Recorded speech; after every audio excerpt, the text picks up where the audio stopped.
What's up, you guys? Namakan here, bringing you my perspective as to what entertainment is bringing us. And today we'll be talking about Alter Bridge's second studio album, Blackbird. Released on October 5th, 2007, this album was met with critical acclaim, with many calling Blackbird an improvement upon the band's debut album. The album peaked at number 13 on the Billboard 200. Sales on the album haven't been updated since 2008. So, what we do know is that it has sold over 227,000 copies as of that year. Alter Bridge is a band that I am recently starting to get into. I have heard their debut, One Day Remains, and man, oh man, that is a really good debut album. So I could not wait to hear what else they had in store. Let us go track by track on their second album, Blackbird, starting with Ties That Bind, which was released as a single exclusively for the UK. Man, what a way to start off an album. I love the guitars on this album. It sounds so good. This is the first album where lead singer Miles Kennedy starts to use the guitars for Alter Bridge moving forward, and he does a great job with it. The heart of Alter Bridge is Mark Tremonti. He is the driving force for the band. With all these guitar riffs along with various solos, Alter Bridge is where Tremonti shines, and this song proves it. The next song is called Come to Life. Alter Bridge, it it was created with three former band members of Creed, and those members were bassist Brian Marshall, drummer Scott Phillips, and guitarist Mark Tremonti. And they found a new singer, Miles Kennedy. The next song is called Brand New Start. So, prior to the band members forming Alter Bridge, Miles Kennedy was in a band called the Mayfield Four. That band went nowhere. They have only made two albums before they permanently broke up. It took only until around less than 2 years for Miles to find the former Creed members and formed Alter Bridge. The next song is called Buried Alive. Remember when I said Mark Tremonti is the beating heart of Alter Bridge? Well, I wasn't lying because I feel that in Creed he was limited to what he wanted to do because he had to meet a certain quota with Creed because Scott Stapp was known to be a control freak, and they had to, and with Creed being a mainstream band at the time, they had to follow a certain formula. In Alter Bridge, he could do whatever he pleases, and man, oh man, he is a world class guitarist. Miles Kennedy is a good guitarist, but he's no Mark Tremonti. And this song showcases how talented of a guitarist he is. The next song is called Coming Home. Man, this band just doesn't miss. I love the intro to this song. The way the guitar sounded sticks with you. The chorus is great too. Miles Kennedy is honestly one of the most versatile singers in the alternative metal scene, and this song showcases how fantastic of a singer he is. The next song is called Before Tomorrow Comes. This was released as the final single for Blackbird, and I can see why it was a single. It's a bit of a slow burn song compared to the rest of the album, but my god, this song is beautiful. Lyrically, this song is about Miles telling people to wake the fuck up because people are dying and the planet is declining, and we're the ones causing it, whether it is directly or indirectly. One of my favorites on the album. Fantastic song. The next song is called Rise Today. This song was the lead single for Blackbird and was used in various commercials like CSI Miami, was used to promote the WWE event Unforgiven in 2007, and was even used for a Terminator TV show, The Sarah Connors Chronicles. This is one of the most popular songs from the band, as it reached the top 5 in the mainstream rock charts. Lyrically, it continues a similar theme to the previous song, like standing up to what you believe in, and rise today instead of waiting for something.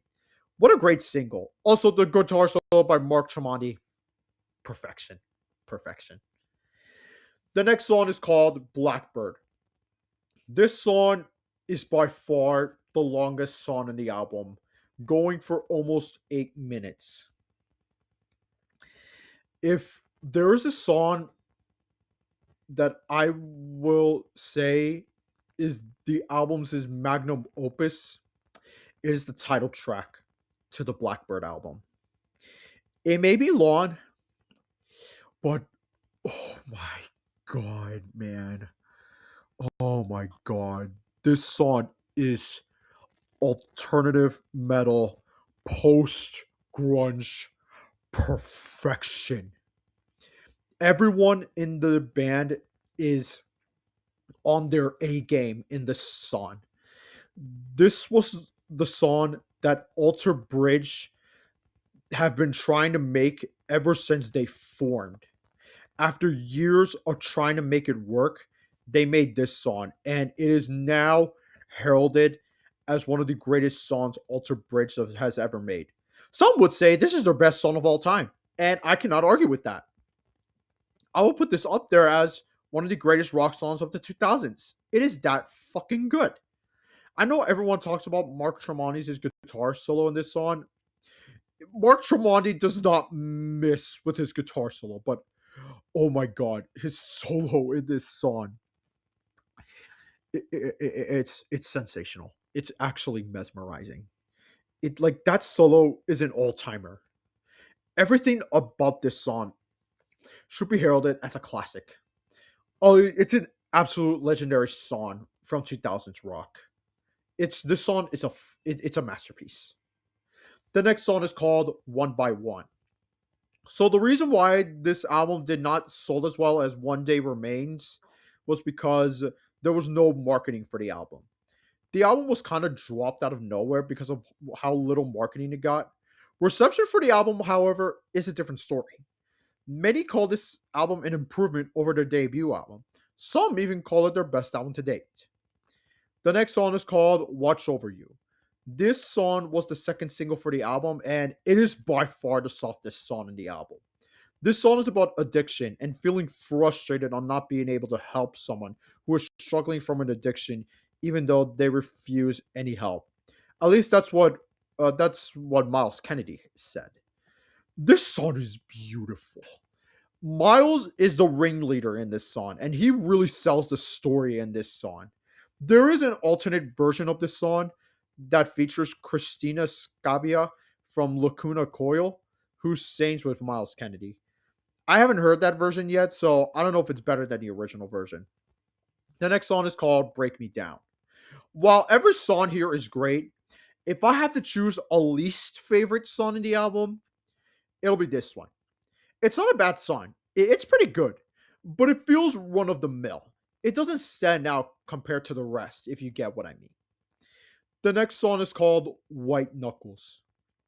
This song is a banger. Even though lyrically it is about rising up to something bigger, Miles and the rest of the band really cared with their performances on this song. One of my favorites. The last song is called Wayward One, and it is such a fantastic way to end what I consider to be one of the greatest post grunge albums of all time. When it comes to post grunge in particular, it's not looked back on fondly these days because of bands like Creed, Puddle of Mud, and Hoobastank. But Alter Bridge stands above the rest, and this song exemplifies with all the band members going all out with a bang, and it ends up with a fantastic guitar solo by Mark Tremonti. So, as so the Blackbird by Alter Bridge, this whole album, it's amazing. Like this album is amazing. This song, there, so many of the songs go so fucking hard, and it's a shame that I I just now started to get into them because I was a I was a big post grunge guy back in high school. I was big on 3 Days Grace. I was big on Hoobastank. I was I've listened to a couple of Nickelback and Creed, but I for some reason I just never got into Alter Bridge. I also listened to a lot of Seether, but I knew of Alter Bridge, but I just for some reason I just never got had the time to get into their stuff until this year. Man, there are. If I want to say who, if there is a band, if there is a question that someone would ask, what is a band that best exemplifies post grunge? I would probably say Alter Bridge. I mean, there are other good contenders Shinedown's a pretty good contender, but honestly, Alter Bridge should be right up there because of the rest of the bands are so talented. But it's just especially Miles Kennedy and Mark Tremonti. Like they are the driving force of this band. And honestly, I have to listen to more of their albums because based on these two albums that I've heard, man, I think I'm in for one big ride. I've heard. I've also heard their new most recent album, their self-titled. It's pretty good too, but but yeah, I have to check out the rest of the album. Okay, I had to check out the rest of their discography because my god, those three albums are great. They're so good. Yeah, I think the more I think I feel comfortable saying that if the more I start to more I start to hear from them, the more I feel like they're gonna become one of my favorite bands in the alternative metal scene. Like there's few bands that stand out like Alter Bridge, and I hate the fact that they're under the radar. I under I didn't appreciate them until right now actually. So yeah, I highly encourage you to check out this album. Blackbird is a fantastic album, honestly.